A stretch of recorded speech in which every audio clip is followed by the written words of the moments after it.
I think it's Thursday morning, well I hope so. I'm ready to go to Yorkshire Show to do this panel job, panel discussion. Dry is filling up now, I'm just getting a sample.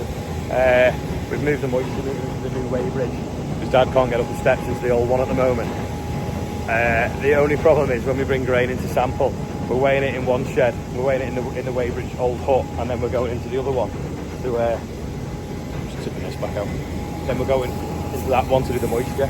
So the sooner we move the weighbridge over the better. I'm going to ring the guys now actually. We'll dig a little bit of the yard up for that, put a duct in.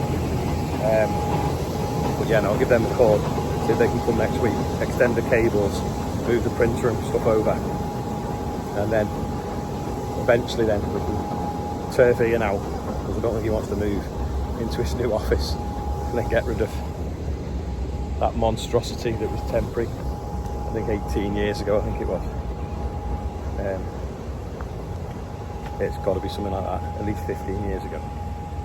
It's quite cloudy today, so it's a clear night to a certain point, but I just don't know whether there's a dew that came down. I'm just going to go and feel this straw by the combine and see if it's damp or not. Annoyingly, there's a burst water main up the road, bubbling up, flooding the field of wheat.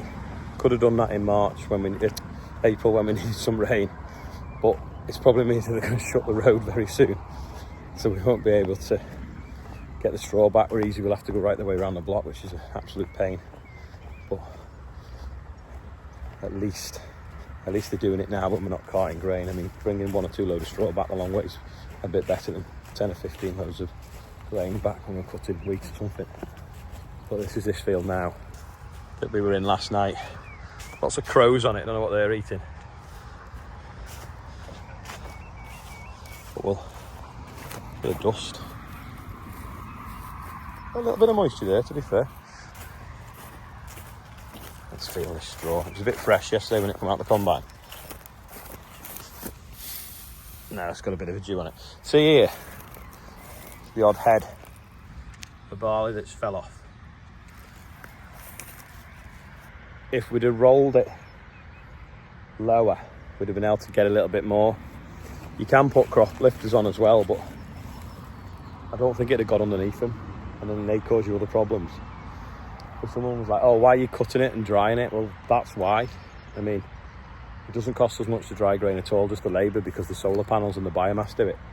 But if we'd have waited till this was 15% in this field, even more of it fell over and the pigeons would have eaten even more of it, and then you're losing money, aren't you? So that's why the biomass boiler was like one of the best investments we made, because it means as soon as we can cut it, you know, at a reasonable moisture and get it through the combine, we get it in the shed, because it isn't worth anything in the field. It's just too vulnerable. It's cool, isn't it? The combine's sat there. Anyway, I better get in the car now and get up to Yorkshire.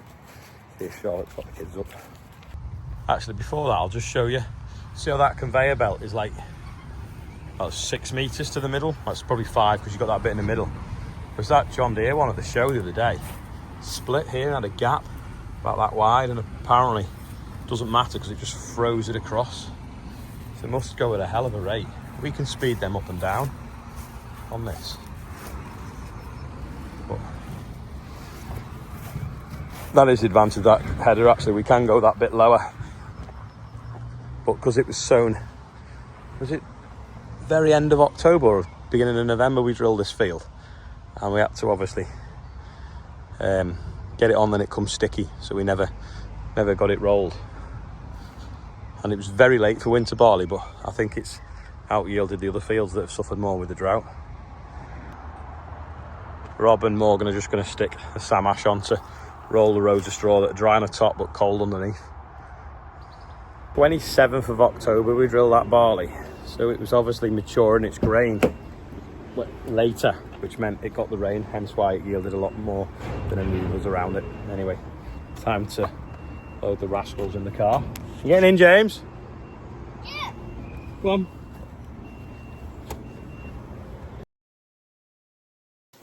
Ready? Mummy's got the spare clothes, bucket hat day, keep the sun off my nose. Are we on the shuttle bus, James?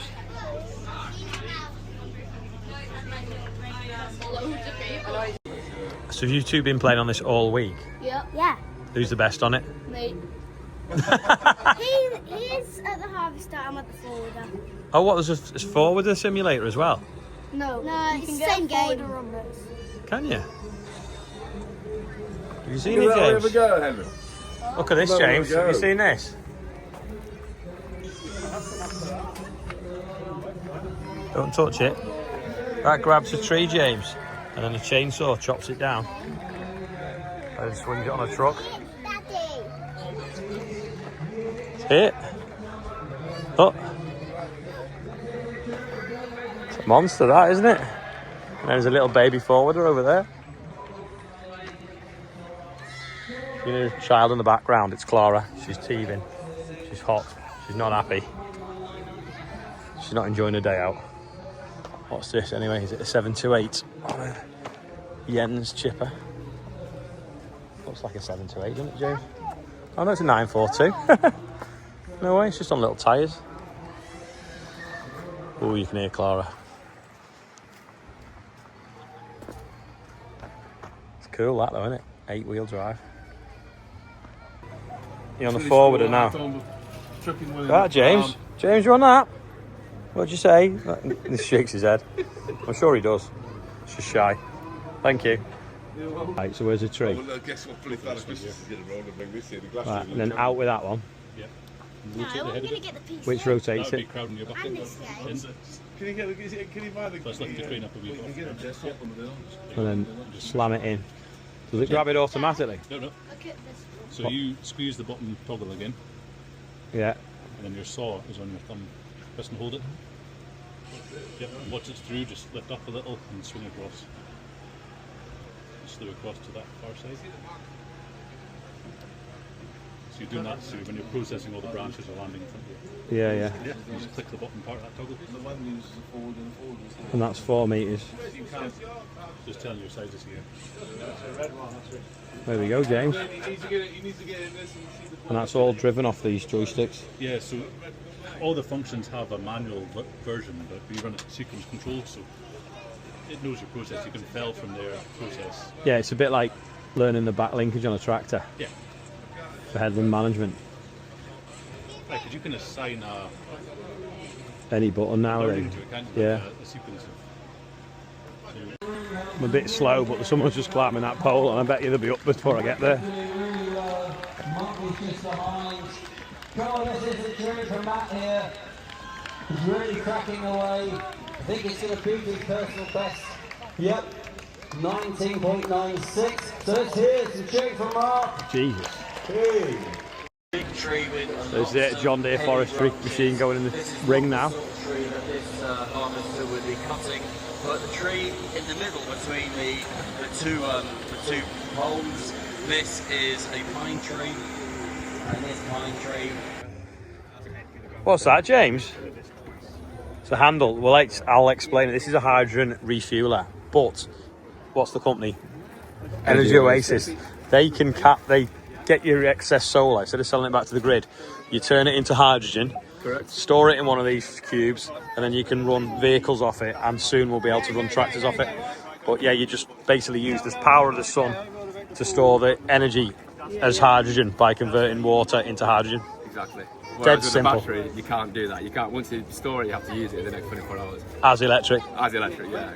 Whereas you can use your on-site solar to generate hydrogen and store it for as long as you want, and then use it on site. And you can even burn the hydrogen as well to make electric again. Yeah. And there are like some. You can convert diesel vehicles into dual fuel vehicles, so that would be like a hydrogen combustion engine. So this is a fuel cell, hydrogen fuel cell vehicle. Yeah. But yeah, you can use sort of dual fuel ones as well. What, you've broken it? No, you haven't. It just clicks in. There you go. Come on. I think we need to move on anyway before you do break it. In fact, I think you need to stand next to it for scale. That drone will pick up 110 kilos, and he's been using it to cover crops, and you're hoping glyphosate's licensed in September. Hopefully, slug pellets and glyphosate that's due to be passed this autumn. I need to think of his name. For next season, that's going to open up a whole lot of opportunities. And you've put pod stick on with it as well. Pod stick, at a reduced rate. So we use a boom spray at 200 litres a hectare. used the drone at 50 and we actually achieved a better coverage. Yeah, because we could create a finer droplet through these CDAs. We have the downward draft from the rotors to force it through that canopy. We measured it by putting a UV paint in with the mix. We took it back to the laboratory and So if someone wanted something sowing, how would they find you? So it's BP Ag Services. Did you have a little flyer then? Based North Yorkshire. They can find us on Facebook, Instagram, LinkedIn. There you go. Yeah. Yes. Cheers. Good luck with it. Charlie. Thanks. There's a cow there, James. Do you want a milkshake? Give him the cow. They actually are. Good them, aren't they? They Them are lights. genuine. I made them out of the old custard, out of the old milking pile before. Did you clean them first? No. No, they are actually, as they came out, we're like, no, I'm keeping it as it is. Rustic. Never had a rhubarb and custard milkshake before, but it's actually really good. Yeah, this is this Convio. See the gaps? I need to see one of these working, I think, to check that it doesn't drop stuff on the floor. Oh, something's going on in the ring. Is what? Has Joe left his tractor, James? Is that what you said? Yeah. Clara, don't be taking your shoes off. They don't fit you. They don't suit Daddy. When, About growing into them. so after tomorrow, when's the next one? The game fair? Yeah, game fair at Bradley this year. So cool. Come and say hello to the dog. She'll be a bit quiet. But she's actually allowed. Do you want shoes as well, James? What is it, James? A pair of tracks. It's like a quad track, innit? It's Wardy's tractor. Wardy's new one. I'll walk first.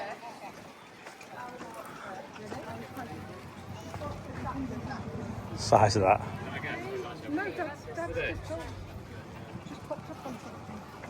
Back in the car now, going to put the aircon on.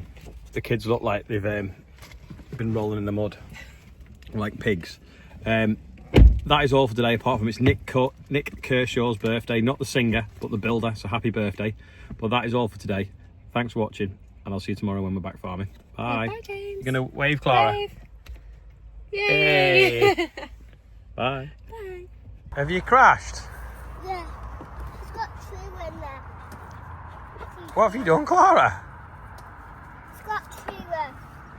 She's crashed onto the trailer. Yeah. It's a bit of a mess, that. If I lift the car, you're going to pull the trailer out? Yeah. Go on. Go on. Go on. Pull it, pull it. Pull it. There you go. Right, you're out now.